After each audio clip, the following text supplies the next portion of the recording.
As Rania finishes reading it aloud, the border gate shut down.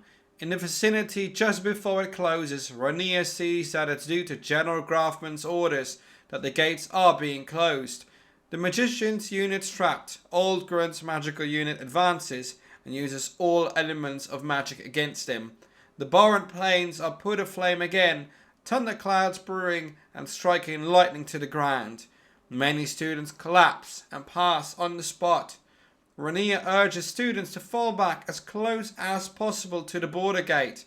With her own back against the gate wall, Rania casts a spell as she moans and groans of pain, having been inflicted by magical damage as well. A massive bubble surrounds the students that manage to get to the border wall, both alive and deceased.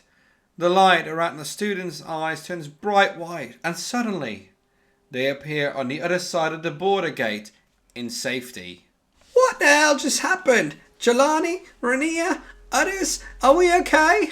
Jolani and the other students nod and yell that they are okay towards Laura. Rania, though, seems to have used just too much of her powers. She falls down.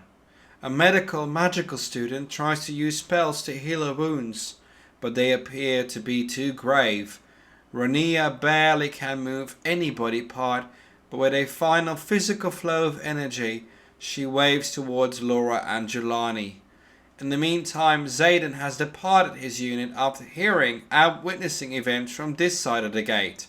He joins the pair, awaiting the news. Ugh, my time has finally come. I knew it. You can never trust old friends when you've not seen them for too long.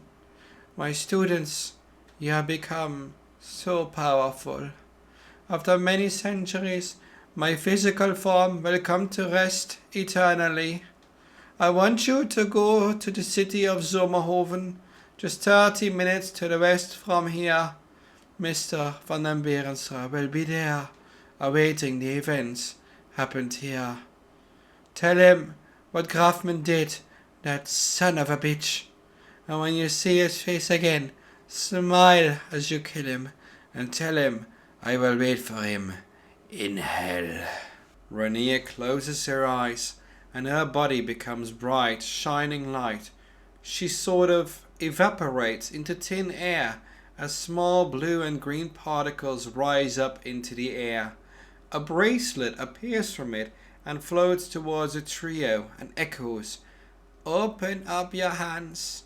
The bracelet will find its way toward the person needing it most. The bracelet floats towards the hands of Laura and puts itself around her right wrist. In the face of imminent death on your destiny, you will fall and rise once more. A student from Xaden's unit comes running and informs him that all Old Grunt troops have withdrawn outside of visible range for now. General Grafmann is nowhere to be found, however. Xaden instructs them to lie in wait near the gate, just in case, alongside the remnants of the magician's faction. Xaden, Jelani and Laura will now venture out towards Zomerhoven to instruct former Prime Minister van den Berenstra what happened on the battlefield today. What were General Grafmann's intentions really with this stunt? Why did he disappear into thin air? And what does the passing of Professor Rania do for the morale of the magician's faction and all the remaining students trying to fight for Fockenbar and Neutralia as a whole? That concludes Chapter 17 of the Amethyst Adventures, and we will continue soon with Chapter 18. You can listen or read the newest chapters on AmethystADV.com, Spotify, and on YouTube. We hope you enjoyed it, and we'll see you back in the next one.